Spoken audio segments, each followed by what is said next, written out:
Hello, Canadian history students.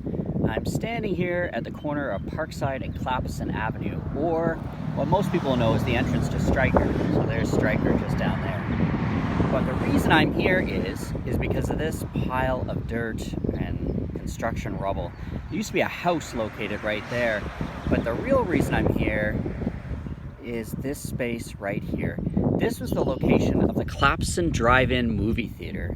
Now, your parents, if they grew up here, would remember it. I remember it in the 1990s. It was abandoned by then, but we used to like bike in there and hang out and explore and all kinds of stuff. It was built in 1959, and it really, again, highlights the age of the car that dominates after the Second World War.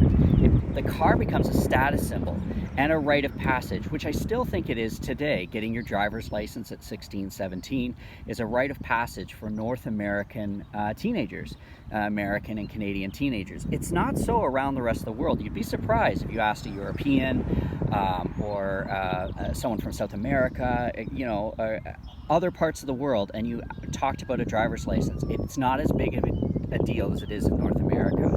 But it was such a status symbol that you would take your car and you would go and watch a movie in it. It was the thing to do. It was a popular date option, actually. Talk to your parents and your grandparents about that.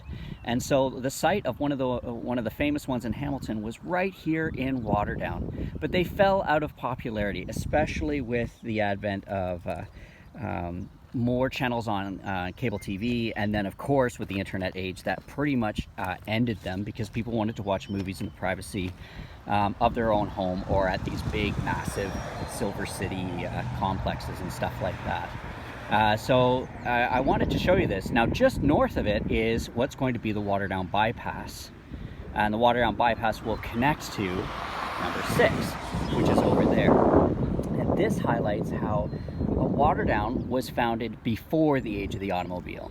And your parents will tell you, and I'm sure you've observed, that this village is not designed for cars, particularly the old downtown.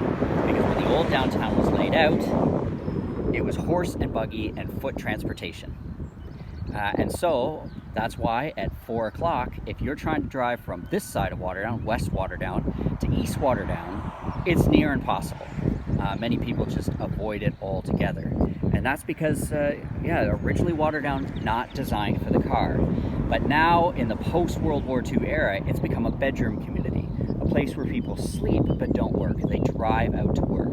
And so the constant headache for a lot of new Waterdowners is trying to get out of the village or into the village from work, or around the village, because the village now has all of these things that you need a car to do. For example, right, you've got Walmart, you've got Canadian Tire, you've got all those stores over there on the outskirts of West Waterdown. And if you're in the east and you want to get there, it's just not economical to walk. People are doing it now during COVID-19 and the weather's nice, but normally people will want to drive. And so the Waterdown bypass is a way to try and alleviate that. But the big problem is Waterdown just was never designed with the car in mind. The old part of the village. The new part of the village is.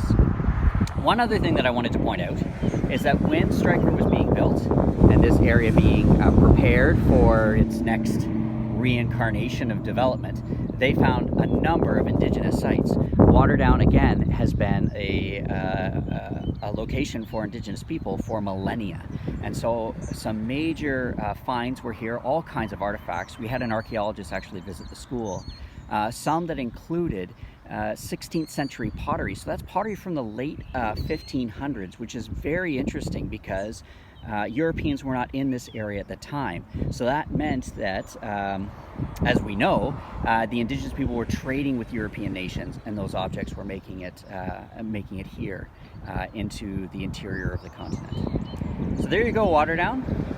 It's not much to look at now, but if you went back in time 50 years, this was a bustling place where your grandparents and later parents would have hung out for a hot date on a Saturday night at the Clappson's Quarters Drive-In movie theater.